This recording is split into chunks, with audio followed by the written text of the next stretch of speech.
Inaantok nga pala ako mga mare dahil wala akong magawa ngayong araw.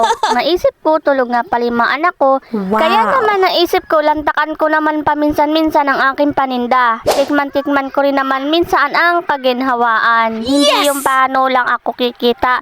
Iniisip ko lang yung piso at 2 tubo.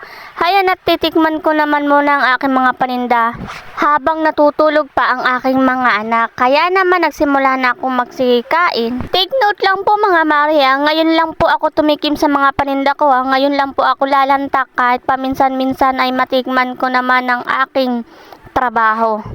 Ang sarap pala sa piling mga mare na marami kang kinakain, ano?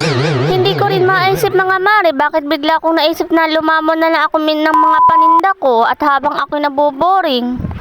At eto na nga, nakikita ninyo kung ano-ano na nga yung pinagkakain ko. Tinapay, chicherya, tapos may colors pa ako. O diba, mga mare, minsan lamang talaga ako magpakasaya sa buhay ko. Pagbigyan nyo na. At isa pa, wala naman dito yung asawa ko. Tulog ang mga anak ko, kaya naman walang magagalit sa akin. O diba mga mare, subukan lang magalit sa akin ng asawang ito kapag nakita niya ang video. Ay siya nga, tambak-tambak ang laging sinisigarilyo niya at kinukuha ang alak sa tindahan ko. Okay lang sa akin. O diba mga mare, ang sarap sa piling ng marami kang kinakain ng busog ka.